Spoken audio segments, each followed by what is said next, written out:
that one should adopt for the answer writing. And I have written all the answer that are given to you also. So we will discuss what was my approach, आपकी approach क्या है और दोनों approach में difference क्या था. So you can compare and that is how you can improve also. So with that I'll start my session. So before starting the session, this is my mark sheet. I cleared the exam thrice. So in 2020 when I allotted Indian Revenue Service, my GS score was 397 and in PSIR, which is my optional, I scored 300 marks. In 2022 I again cleared the exam. My GS score was 447 and optional took a dip that year. I have my own reason. I'll tell you the reasons also. Optional score was 250. In 2024 when I secured All India rank 14, my GS score was 452 and PSI score was 283. So here you can see that my GS score is almost consistent in these 2 years. PSIR also there is consistency, but यहाँ पे थोड़ा dip हुआ था, तो इसका reason था that I'll tell you later. So मैं आपके साथ वो strategy share करूँगा but I adopted here. Okay, GS के लिए मैंने क्या करा कि 2 साल मेरा लगभग अच्छा स्कोर आया था. I'll tell you my strategy for that. And there is an objective of this session. अगर आप बहुत सारे टॉपर्स का टॉक सुनेंगे, if you watch video on YouTube, you will realize कि लोग आपको जनरली बताएंगे कि आपको करना क्या है, what a good answer should look like. But जब आपको कोई आंसर लिखना बताता है कि आपको इंट्रोडक्शन में क्या लिखना है, बॉडी में क्या लिखना है, generally there is a universal approach. Everyone will say कि you have to write definition in the introduction, you have to write some data fact in the introduction, body कैसी होनी चाहिए, but हम वो execute करने में कई बार problem create कर देते हैं. तो यहाँ पे मेन फोकस रहेगा एग्जीक्यूशन पे. ओके, कि how you should execute to write a good answer, क्योंकि स्ट्रेटेजी तो मोर और लेस हम सभी को पता है कि आपको इंट्रोडक्शन, बॉडी और कंक्लूजन के फॉर्मेट में आंसर लिखना है, बट बोलना और करने में एक डिफरेंस होता है. ओके, तो इस सेशन से हम उस गैप को ब्रिज करने का ट्राई करेंगे कि करना क्या है वो सबको पता है, लेकिन करना कैसे है, एक्चुअली में करना कैसे है. और जो स्ट्रेटेजी होती है वो आइडियल होती है, बट एग्जीक्यूशन कभी भी आइडियल नहीं होता, ये हमेशा से थोड़ा प्रैक्टिकल रहता है. तो बोलने में आसान रहता है, करने में फिर भी कुछ डिफरेंस आ जाते हैं. तो मैं वो आपको डिफरेंस भी दिखाना चाहूंगा कि एग्जीक्यूट करते टाइम जो 7 मिनट में या 10 मिनट में आपको यूपीएससी में आंसर लिखना है, वो परफेक्ट आंसर नहीं लिखना, वो एक अबव एवरेज आंसर होना चाहिए. ठीक है, I tell you the perfect things. ठीक है, मैं जब आपको बोलूंगा तो मैं आपको परफेक्ट चीजें ही बताऊंगा कि आंसर लिखना कैसे है, बट एक्चुअल में एग्जीक्यूशन में आप देखेंगे कि वो परफेक्ट एग्जैक्टली मैं भी उसको एग्जीक्यूट नहीं कर पाया. There will be some gap. ठीक है, वो गैप रहेगा ही रहेगा, इसलिए उससे आपको ज्यादा टेंशन नहीं लेनी है कि आपको कभी भी एक आइडियल आंसर नहीं लिखना है. ठीक है, जो भी आंसर आप लिखते हैं वो एक अबव एवरेज आंसर ही आपको मोस्टली लिखना होता है, जिससे आप पे अच्छा स्कोर आ जाता है. तो इस सेशन का उद्देश्य यही है कि जो आपको स्ट्रेटेजी हर कोई बताता है, लेकिन we will go beyond that strategy, we will focus on the execution part. Okay, कि आपको एक्चुअल में पेपर पे आंसर कैसे लिखना है. तो ये सेशन का ऑब्जेक्टिव है. उसके बाद वही जो ब्रिजिंग द गैप वाली मैंने बात बताई है आपको कि एग्जीक्यूशन और स्ट्रेटेजी में जो गैप है, ठीक है, आप उसको एक्चुअल में कैसे इंप्लीमेंट करते हैं, सेशन उसी के ऊपर रहेगा. तो आई होप आप सभी ने क्वेश्चन पेपर देखा होगा, आपने काफी लोगों ने उसके आंसर भी लिखे होंगे. तो मैंने भी कुछ आंसर लिखे हैं. ठीक है, हालांकि मतलब प्रिपरेशन से बाहर आए हुए मुझको 1 साल हो गया, तो मुझको काफी कुछ कंटेंट याद भी नहीं था. जितना मैं रिकलेक्ट कर पाया उसके बेसिस पे मैंने आंसर लिखे हैं. तो I tell you the strategy. मैं आपको वो भी बताऊंगा कि एक्चुअल में अगर मैं प्रिपरेशन के बाद और रिविजन के बाद आंसर लिखता तो वो कैसे लिखता, क्योंकि कुछ गैप आंसर में है बट काफी जल्दी लिखे. तो I hope you will appreciate that point. तो this was the first question. Okay, account for the present location of iron and steel industry away from the source of raw material by giving the example. Okay, जब भी आप कोई answer लिख रहे हैं, is very important, question का असली crux है वो आपको पता होना चाहिए. ठीक है, डोंट राइट योर आंसर. हम क्या करते हैं कि जल्दबाजी में अपना आंसर लिखना स्टार्ट कर देते हैं, then you will miss out on the flow and the structure of your answer.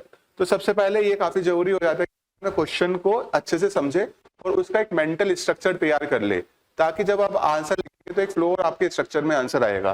तो अगर आप ये क्वेश्चन पढ़ रहे हैं, तो फर्स्ट क्वेश्चन था account for the present location of iron and steel industries away from the source of raw material. This is the main crux of this question, ठीक है, by giving example, and this is the second part, ठीक है। तो question क्या कहना चाह रहा है कि जो आयरन एंड स्टील इंडस्ट्री है, वो जो मेन जो आयरन स्टील इंडस्ट्री में रॉ मटेरियल होता है वो कोल और आपका आयरन और है, बट क्वेश्चन पूछ रहा है कि आजकल एक ट्रेंड है कि वो away from the raw material shift हो रहे हैं, तो ऐसा क्यों हो रहा है? तो दिस इज अ क्वेश्चन का आपका बेसिक डिमांड, ठीक है। हमने ये समझ लिया, अब आंसर लिखने की बात आती है। जैसा कि मैंने पहले बोला कि आंसर आपको वही इंट्रोडक्शन, बॉडी और कंक्लूजन के फॉर्मेट में ही लिखना होता है, ठीक है। लेकिन जब ये क्वेश्चन आता है तो अब पहले आप एक इंट्रोडक्शन सोचेंगे कि रेलिवेंट इंट्रोडक्शन इस आंसर का क्या हो सकता है। अभी का इंट्रोडक्शन लिखने की तो कोई भी एक परफेक्ट स्ट्रेटेजी नहीं होती, इंट्रोडक्शन लिखने के बहुत तरीके होते हैं। आप किसी रिसेंट एग्जाम्पल से इंट्रोडक्शन लिख सकते हैं। फॉर एग्जाम्पल रिसेंटली कोई इंडस्ट्री अगर रॉ मटेरियल के सोर्स से दूर लोकेट हुई है, हाँ, तो you can start with the recent context also. You can start, अगर गवर्नमेंट ऑफ इंडिया ने कोई पॉलिसी लॉन्च करी है to promote industry iron and in the steel industry away from the source of raw material, you can write that example also introduction. तो आप किसी भी चीज से मतलब रेलिवेंट चीज से इंट्रोडक्शन स्टार्ट कर सकते हैं। मुझको इसका इंट्रोडक्शन लिखना था तो मैंने सिंपल लिखा कि जो आयरन एंड स्टील इंडस्ट्री है वो एक हैवी इंडस्ट्री है, okay, and heavy industry generally source material जो रॉ मटेरियल है उसके आसपास लोकेट होती है, but during the recent time they are shifting towards the area where raw materials are not present। ठीक है, एक तरह से मैंने कॉन्टेक्स्ट दे दिया इंट्रोडक्शन में अपने, ठीक है। काफी सिंपल सा इंट्रोडक्शन है, कोई इसमें डाटा फैक्ट नहीं है, क्योंकि अभी मुझको कोई डाटा फैक्ट, क्योंकि मैं I am not reading the current affairs, मुझको नहीं पता था। और मैं न्यूज़पेपर पढ़ा होता, कोई होता, तो इंट्रोडक्शन में मैं डेफिनेटली वो एग्जाम्पल लिख के अपने स्टार्ट करता। तो ठीक है, अब जैसा कि मैंने कहा कि मेन डिमांड क्वेश्चन की ये थी कि reason for location away from the source material, ठीक है। तो एक थ्योरी आती है, मतलब जो वेबरियन थ्योरी है शायद, जो बोलती है कि factors of location behind any industry, ठीक है। इनडायरेक्टली मैंने वही थ्योरी यूज करी है without writing the name, because you are writing the answer for the general study, आपकी थ्योरी का नाम लिखने की जरूरत नहीं है। तो पहले मैंने ये लिखा कि इंपोर्ट डिपेंडेंसी है गुड्स पे, क्योंकि आपको पता होगा कि जो कोल इंडिया में मिलता है जनरली वो क्वालिटी कोल नहीं मिलता हमारे ऊपर, तो generally we import the coal, and जो इंपोर्ट होता है वो जनरली आपके पोर्ट एरिया के पास ही होता है। तो एक इंडस्ट्री जितनी भी आजकल आ रही है कि इट्स वेरी कॉमन कि आप जहाज से इंपोर्ट कर रहे हो उसी के आसपास अपनी इंडस्ट्री लोकेट कर लो, क्योंकि ट्रांसपोर्टेशन कॉस्ट आपकी कम हो जाएगी।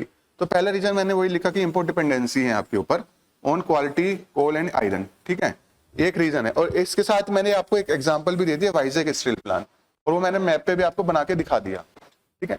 ये चीज करनी पेपर में बहुत जरूरी होती है, क्योंकि आप सिंपल अगर अपना पॉइंट लिख के छोड़ देंगे but you are not giving example, तो एक क्रेडिबिलिटी कम हो जाती है। बट आपने पॉइंट लिखा है, साथ के साथ उसका एक एग्जांपल दे दी, तो you are giving credibility to your answer, ठीक है।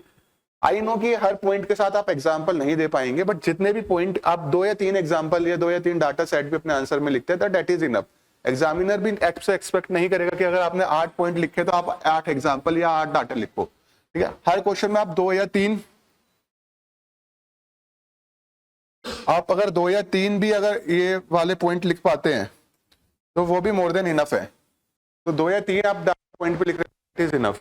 तो ये चीज आपको ध्यान रखनी है कि आप एग्जांपल लेकर अगर अपने पॉइंट को सब्सटेंशिएट करेंगे तो it's give a good impression. और जो हम वैल्यू एडिशन की बात करते हैं, आपने कहा टॉपर की टॉप में कि आपको वैल्यू एडिशन करना है, सिंपल कंटेंट से ऊपर जाना, तो वैल्यू एडिशन से यही मतलब होता है कि आप एग्जाम्पल लिख दो, या कोई डाटा है तो डाटा लिख दिया, कोई गवर्नमेंट की अगर कोई कमेटी आई है तो वो लिख दिया, वही डाटा मतलब वैल्यू एडिशन का पॉइंट है। और पर आंसर में आपको 2 या 3 बार ही ये सब चीजें करनी होती है।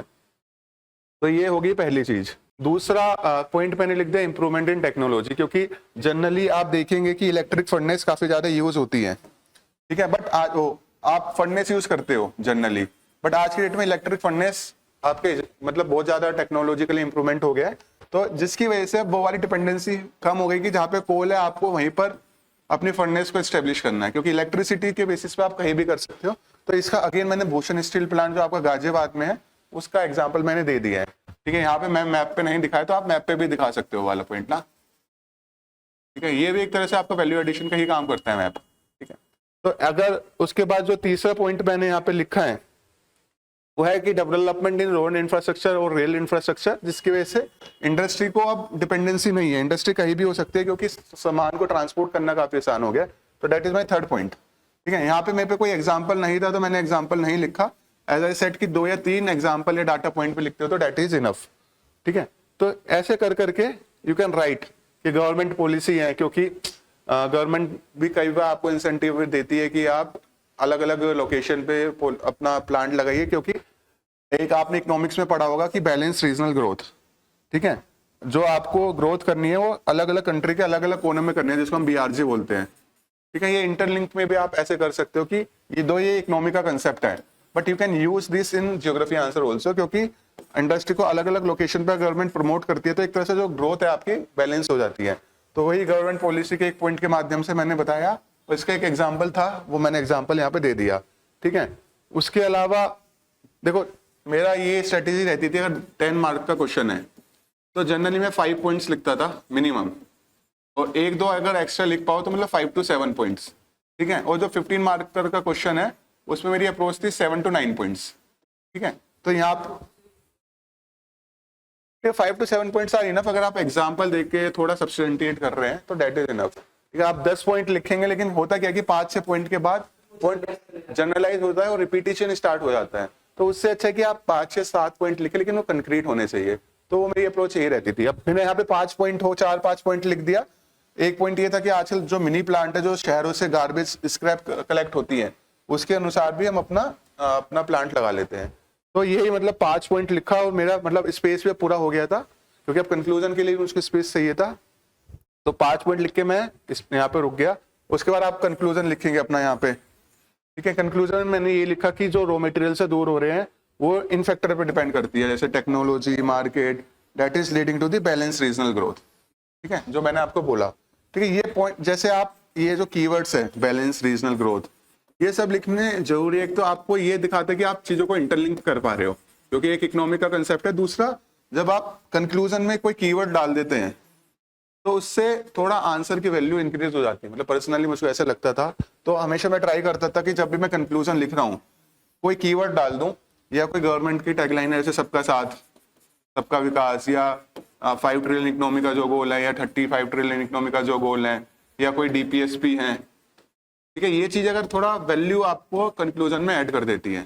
तो ये मेरा फर्स्ट आंसर था जो मैंने लिखा। मतलब हो सकता है अगर मैं थोड़ा रिवीजन करके करता तो आंसर थोड़ा और बेटर हो जाता, लेकिन I think it's a decent answer. मतलब अगर आप फ्लो देखेंगे आंसर का और हेडिंग वगैरह लिख के, आपको फ्रेमवर्क आपके आंसर का ऐसा होना चाहिए। तो that was about the first answer.